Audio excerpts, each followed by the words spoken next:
Halo teman-teman dan selamat datang kembali. Hari ini yuk kita sama-sama melakukan sebuah perjalanan, sebuah penelusuran yang masuk ke dalam inti dari salah satu pengalaman manusia yang paling umum, pergulatan antara ragu dan percaya. Kita akan selami ini bareng-bareng. Nah, kutipan ini tuh keren banget karena inilah yang akan menjadi bingkai untuk semua obrolan kita. Ini bukan cuma soal sejarah kuno loh, tapi ini tentang bagaimana kita bisa melihat diri kita sendiri, ya pantulan wajah kita di dalam cerita mereka. Ini pertanyaan yang nusuk banget ya, kan? Kita semua pasti pernah ada di posisi ini. Kita berdiri di atas tumpukan bukti dan kenangan pertolongan di masa lalu, tapi kok ya tetap aja takut sama apa yang ada di depan. Pertanyaan inilah yang akan jadi jantung penelusuran kita kali ini. Oke, kita masuk ke bagian pertama, cermin kemanusiaan kita yang retak. Di sini, kita akan lihat gimana sih cerita masa lalu itu bisa jadi cerminan dari perjuangan batin kita sendiri. Coba deh kita lihat paradoks yang luar biasa ini. Mereka itu melihat hal-hal yang mustahil. Laut terbelah di depan mata, makanan jatuh dari langit. Tapi apa respons pertama mereka? Takut dan ngeluh. Ini menunjukkan sesuatu yang dalam banget tentang sifat kita ya. Kadang-kadang, bukti segambreng pun nggak cukup untuk bikin keraguan kita diam. Nah ini dia nih biang keladinya, ketidakpercayaan mereka, dan seringnya juga ketidakpercayaan kita, itu bukan karena kurang bukti loh, sama sekali bukan, tapi karena sesuatu yang disebut sebagai amnesia spiritual. Kita ini gampang banget lupa betapa dahsyatnya pertolongan yang pernah kita terima, justru di saat kita lagi butuh-butuhnya ingatan itu. Oke, sekarang kita lanjut ke bagian kedua, gema keraguan di masa kini. Kita akan lihat gimana perjuangan kuno ini ternyata masih relevan banget dalam hidup kita sekarang.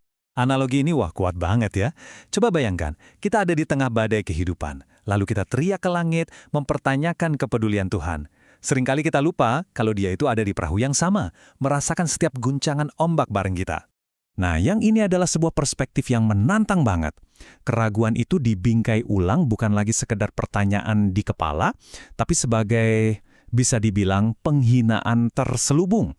Artinya, waktu kita ragu, kita itu secara nggak langsung bilang kalau kesetiaan Tuhan di masa lalu itu nggak cukup buat jaminan di masa depan. Sebuah pemikiran yang, wow, provokatif ya. Oke, bagian ketiga, persimpangan jalan yang berisiko.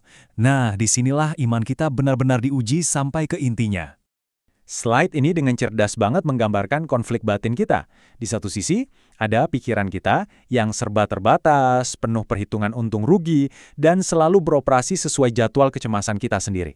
Tapi di sisi lain, ada janjinya yang tanpa batas, berdaulat, dan nggak pernah terikat sama kepanikan kita.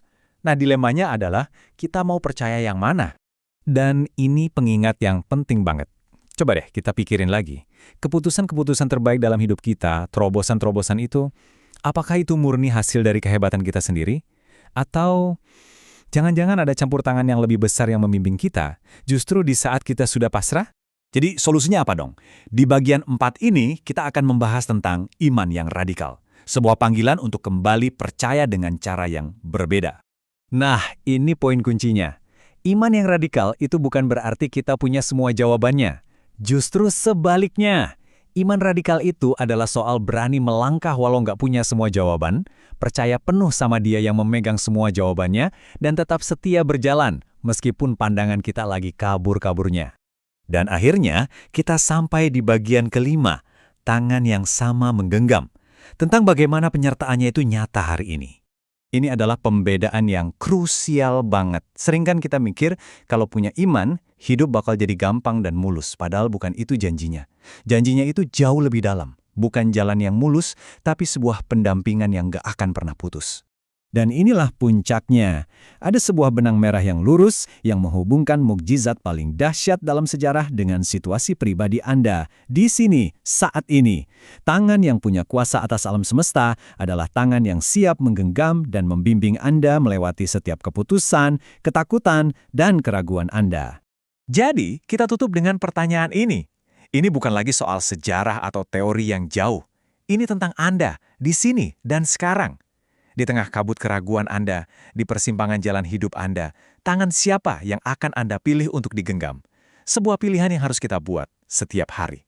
Terima kasih sudah menyimak.